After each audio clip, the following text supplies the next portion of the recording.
डालोगे था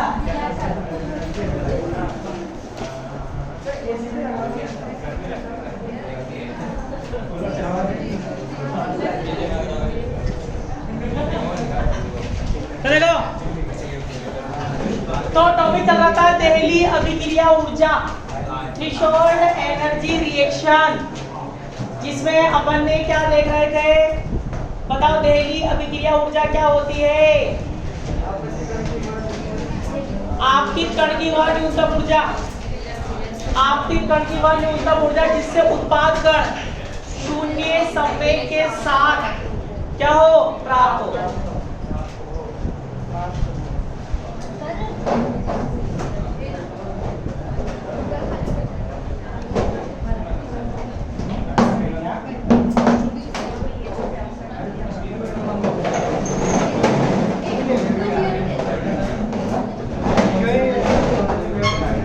तो लास्ट क्लास में अपनी इक्वेशन आ गई थी P1 square plus E1 plus E2 का whole square upon C square और P1 dash plus P2 dash का होल स्क्वायर माइनस क्या था E डैश स्क्वायर C का स्क्वायर। ये था चल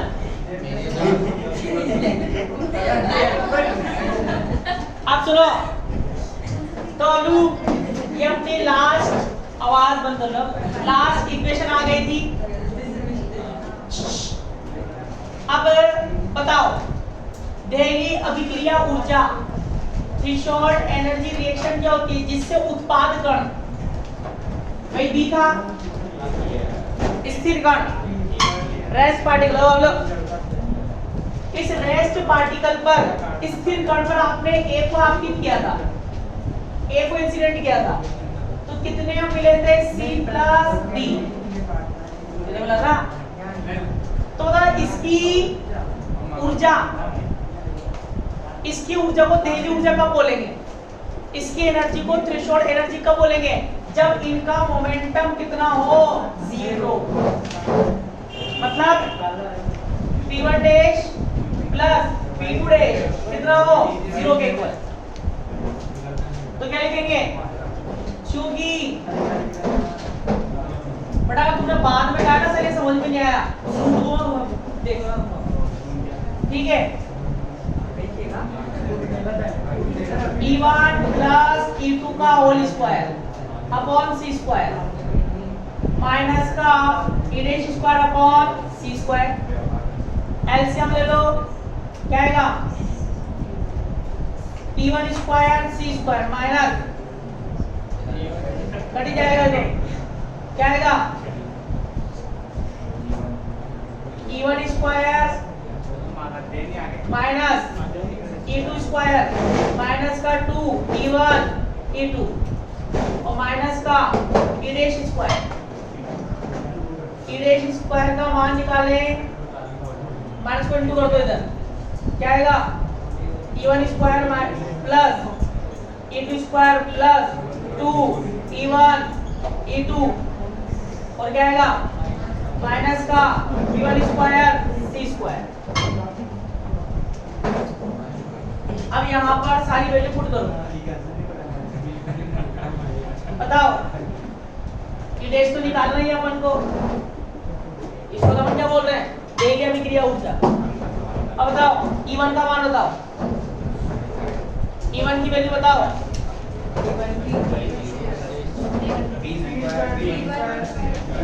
P1 square C square plus M1 square C की पावर 4 प्लस E2 स्क्वायर बताओ,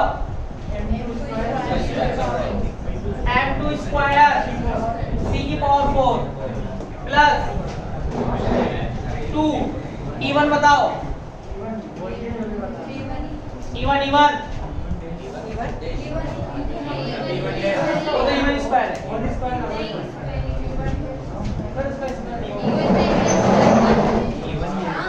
E1 स्क्वायर तो बताया तुमने मेरे को।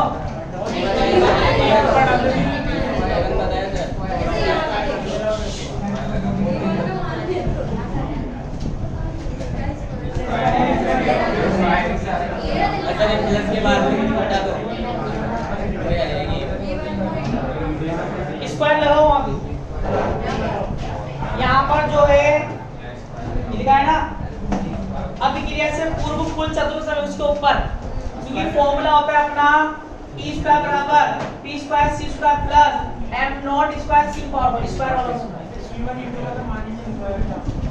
ये आ जाएगा भाई। तो पूछा हूं तो तुम्हारा कितना जा है। अब बताओ, मैंने आपको जब सिस्टम लिखाया था पीछे कि सिद्ध करो एक निश्चय है, वहां भी देख सकते हो स्क्वायर लिखा वहां पे।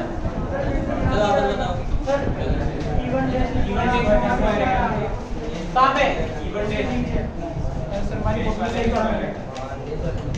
बस जहां मैंने e1 e2 का मान लिखा है ना, वहां स्क्वायर आएगा और नहीं आएगा, क्योंकि ये होता है फॉर्मूला। हो जाएगा 1 1 m1 और उसके लिए हो जाएगा e2 स्क्वायर, ये तो 0 है तो m2 स्क्वायर c की पावर 4 ये रहेगा। डेश वाले में लिखूंगा देखो किस फॉर्म में लिखा है। हाँ उसमें भी लगा, डेश वाले में लगा, डेश वालों में।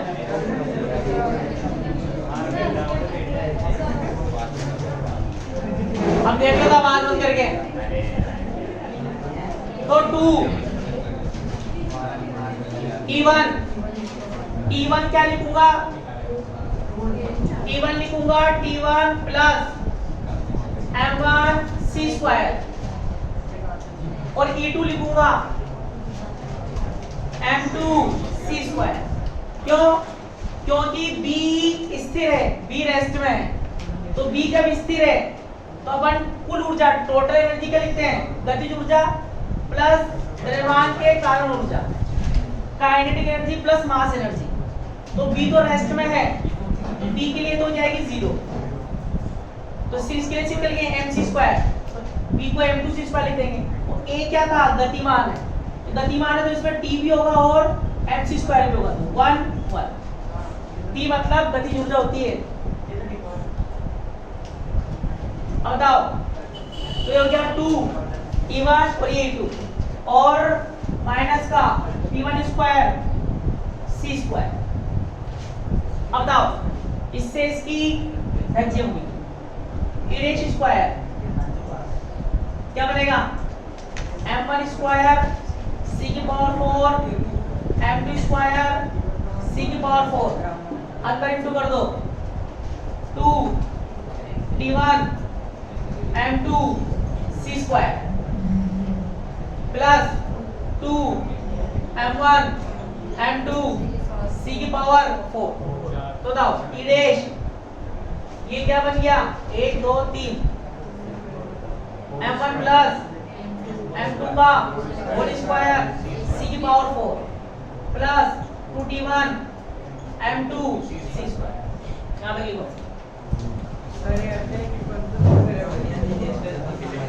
यहां से लिखना है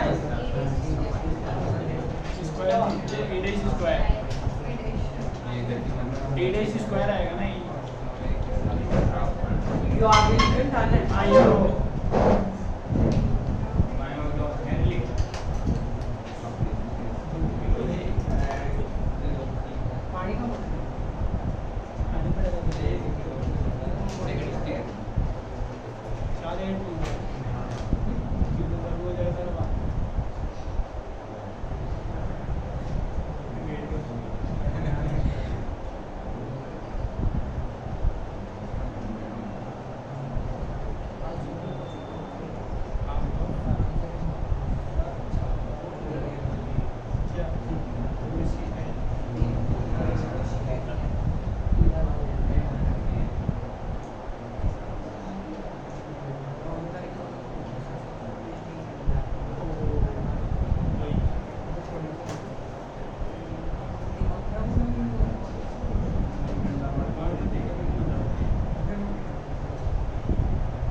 लिया।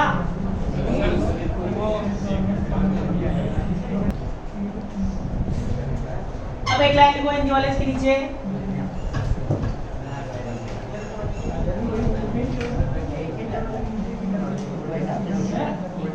क्लास में बैठा है ना, मैंने कहाँ से लिखा था? यू लिखा है या फिर यू लिखा है? किसके नीचे लिखेगा? इसके नीचे उसके नीचे?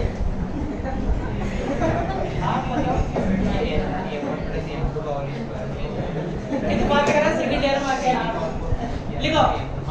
यदि उत्पाद कण C और D की गतिज ऊर्जाएं T3 और T4 हो तो अगली बात लिखो। If kinetic energy T3 and T4 of product particles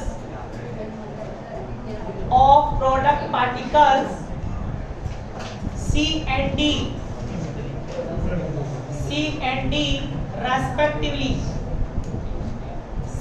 D respectively तब अब आवाज बंद करके देख लेना, 2 मिनट की और बात है। लगाओ। अब बताओ, उत्पाद कण की बात करें, सुनना ध्यान से। ये अपन ने कुल ऊर्जा निकाली, टोटल एनर्जी किसकी है? M1 और M2 की। अब रिएक्शन के बाद चलते हैं। अभिक्रिया के बाद क्या था? बोलो प्रोडक्ट C और D। अब बताओ, इन चारों में से सिर्फ यही स्थिर है। अब बताओ, जब जैसे मैंने आपको एग्जांपल दिया था, क्या जैसे यूरेनियम है ना, ये मानो यूरेनियम किसमें स्थिर है? न्यूट्रॉन आया GeO_N1, ये मान लो A, ये क्या मान लो B। अब ये 2 पार्ट में टूट गया, किसमें? थोरियम और क्रिप्टॉन। तो बताओ, जब ये डिवाइड होकर टूटेगा, ये क्या गतिमान नहीं होंगे? इसकी कैटेगरी क्या मान ली? T1, इसकी क्या मान ली? T2, इसका द्रव्यमान M3, इसका M4। तो बताओ बबलू, E3 क्या लिखूंगा?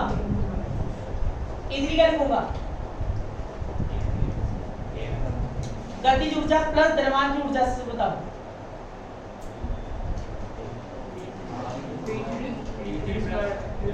क्या लिखूं?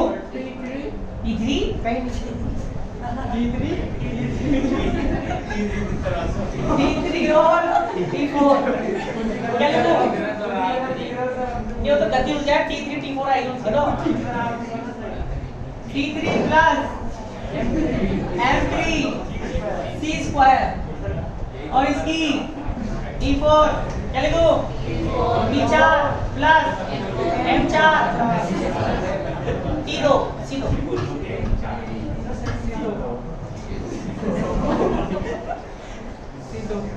चले, अब देखो, अब सुनना ध्यान से। ये तो अपन ने कुल ऊर्जा निकाली अभिक्रिया के पहले, बिफोर रिएक्शन। आफ्टर रिएक्शन क्या होगी? तब कुल ऊर्जा E3 प्लस E4। अब बताओ, E बराबर E3 का मान T3 plus M3 C² plus T4 plus M4 C²। क्या है गबलू? E'। अब ये भी E' क्यों मान रहा हूं? पहले भी मैंने E' मानी, बाद में E' मानी, क्यों? ऊर्जा संरक्षित है, एनर्जी कंजर्व रहती है, इसलिए इसको भी E' मान रहे। तो बताओ क्या आएगा? T3 T4 प्लस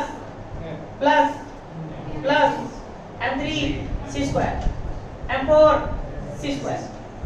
यही है, सुनना ध्यान से। अब बताओ, अरे बताओ T1 क्या है? T1 क्या है? T1 क्या है Bablu? A B C D में से किसकी गतिज ऊर्जा है? ए की आपतित कण की। अब बताओ ए की गतिज ऊर्जा मतलब आपतित कण की काइनेटिक। अब बताओ यदि T1 TTH के बराबर हो, TTH मतलब थ्रेशोल्ड काइनेटिक एनर्जी, मतलब अगर सुनना ध्यान से, अगर आपतित कण की ऊर्जा दहली ऊर्जा के बराबर है तो बताओ T1 बराबर TTH हो तो बताओ उत्पाद कण का वेग जो प्रोडक्ट होगा उसकी वेलोसिटी या मोमेंटम कितना होगा? 0। तो बताओ इसमें से क्या 0 हो जाएगा? और T4 हो जाएगा बबलू। क्या सोच रहे हो उसमें? T1 बराबर TTH हो तो T3 और T4 बराबर क्या हो जाएगा? 0। जब आपकी कण की ऊर्जा इतनी है सिर्फ उत्पाद कण ये हो जाए, इनका वेग कितना हो? 0। संवेग कितना होगा? 0। गति ऊर्जा कितनी होगी? 0। सब 0 तो वेलोसिटी 0, मोमेंटम जो काइनेटिक एनर्जी भी क्या होगी? 0। अब बताओ करना कुछ भी नहीं है। ये कौन सी इक्वेशन है? इसको नाम कौन सी इक्वेशन आएगी? 4 रहेगी। अब बताओ और ये